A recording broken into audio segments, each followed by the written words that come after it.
Welcome to STV. నా పేరు శ్రావ్య. Bulletin updates చూద్దాం.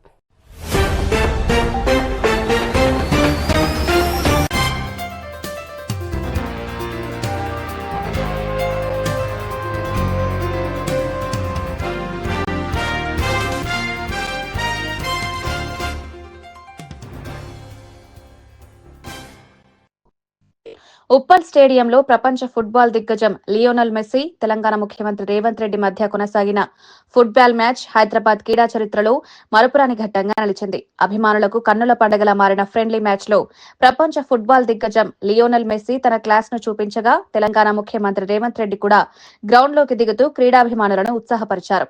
మ్యాచ్ లో సీఎం ఒక గోల్ సాధించి ప్రత్యేక ఆకర్షణగా నిలిచారు. మరోవైపు మెస్సీ 2 అద్భుత గోల్స్ చేసి స్టేడియాన్ని హోరెత్తించారు. ప్రతి టచ్ కు అభిమానుల నుంచి కేరింతలు అంబరాన్నంటాయి. మ్యాచ్ అనంతరం మెస్సీ స్టేడియంలోని ఫ్యాన్స్ కు అభివాదం చేస్తూ చిరునవ్వులు చిందించారు. ఇరు జట్లతో కలిసి మెస్సీ, రేవంత్ ఫోటోలు దిగడం ఈ ఈవెంట్ కు ప్రత్యేక హైలైట్ గా మారింది.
ఇక కోల్కతా స్టేడియంలో గందరగోళానికి కారణం వీఐపీలే అంటూ అభిమానులు ఆగ్రహం వ్యక్తం చేస్తున్నారు. మెస్సీ స్టేడియానికి రాగానే పొలిటీషియన్స్, సెలబ్రిటీలు, వారి సన్నిహితులు చుట్టుముట్టారు. ఆటోగ్రాఫ్స్, సెల్ఫీలంటూ హడావిడి చేశారు. దీంతో క్రౌడ్ కంట్రోల్ కష్టమని పర్సనల్ సెక్యూరిటీ టీం మెస్సీని బయటకు తీసుకువెళ్లింది. అభిమానంతో ₹1000 టికెట్స్ బుక్ చేసుకుని ఎంతో దూరం వచ్చిన ఫ్యాన్స్ మెస్సీ వెళ్లిపోయాడని తెలిసి ఆగ్రహంతో విధ్వంసం సృష్టించారు. కోల్కతాలో ఓ మహిళా అభిమాని తీవ్ర అసంతృప్తి వ్యక్తి చేస్తూ, చాలా నిరాశకు గురయ్యాం. ఈ వీకెండ్ లో మెస్సీని చూస్తామని పిల్లలు ఎంతో ఆశపడ్డారు. కానీ అతన్ని చూడనివ్వకుండా వీఐపీలు చుట్టుముట్టారు. నాకు తెలిసి ఇదంతా స్కామ్ కావచ్చు అని మండిపడ్డారు. అంతలోనే ఆమె పక్కనున్న కొడుకు కూడా బిగ్ స్కామ్ అంటూ అరవడం గమనార్హం. लेव यासिन दुनिया की सबसे अहम गोलकीपर में एक है, वो आ चुके थे 1955 साल में, वो यहाँ पे खेले थे और वहां पे कोलकाता और यूएसएसआर की एक मैच हुई थी, फ्रेंडली मैच, तो वहीं से शुरू हुआ किंग और एम्परर पेले, वो 2 बार आ चुके थे. खेले थे एक बार न्यूयॉर्क कॉस्मोस के मोहन बगान क्लब के खिलाफ ईडन गार्डन्स में, और उसके बाद में भी वो आए थे 2 बार, और दोबारा आए थे डिएगो आर्मांडो मैराडोना. कभी खेले नहीं, लेकिन वो भी छाए हुए थे यहाँ. Yes, and we can go on and on about the folklore of Kolkata football. Of course, Ronaldinho coming as well a few years ago. Emi Martinez, who helped Messi win the World Cup, he came as well. And a bit of a lap of honor here for the GOAT.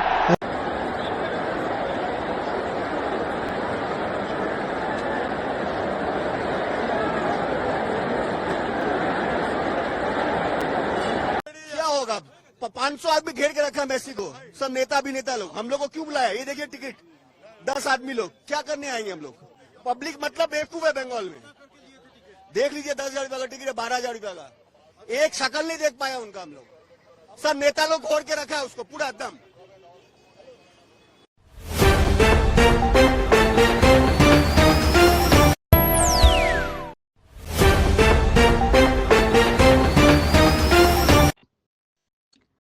Telangana ప్రజల ఆరాధ్య దైవంగా, అటవీ పుత్రుల కుటుంబ సభ్యురాలుగా పూజలు అందుకుంటున్న సమ్మక్క సారలమ్మ ఆలయ నిర్మాణం శరవేగంగా కొనసాగుతోంది.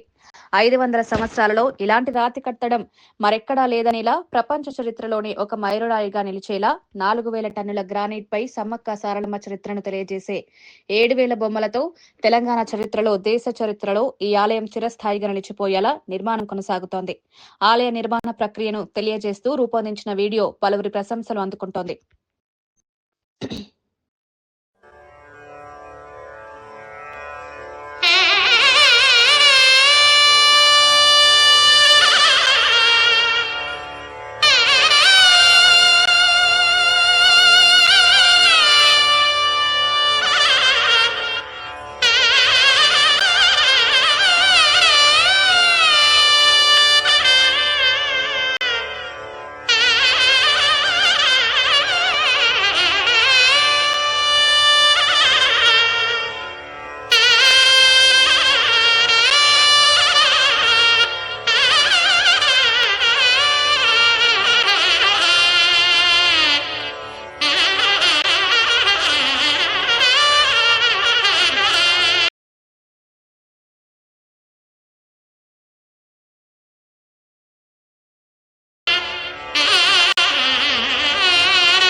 గోదావరి పుష్కరాలకు ముహూర్తం ఖరారు చేశారు. 2027వ సంవత్సరం జూన్ 26వ తేదీన పుష్కరాలు ప్రారంభించి 12 రోజులు నిర్వహించి జూలై 7వ తేదీన పుష్కరాలు ముగించాలని ప్రభుత్వం నిర్ణయించింది. ఆ మేరకు దేవాదాయ శాఖ ex officio secretary doctor M Hari Jawaharlal ఉత్తర్వులు జారీ చేశారు. తిరుమల జ్యోతిష్య సిద్ధాంతి తంగిరాల వెంకటకృష్ణ పూర్ణప్రసాద్ అభిప్రాయాన్ని ప్రామాణికంగా పుష్కరాల తేదీలను ఖరారు చేశామని ప్రభుత్వం వెల్లడించింది. గోదావరి పుష్కరాలకు సంబంధించిన తేదీలపై స్పష్టతనిస్తూ ఉత్తర్వులు జారీ చేసి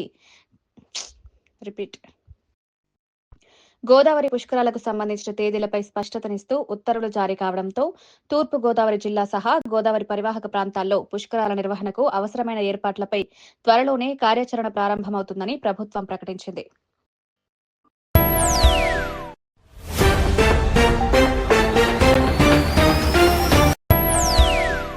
ఇవి ఇప్పటి వరకు ఉన్న bulletin updates. Keep watching STV.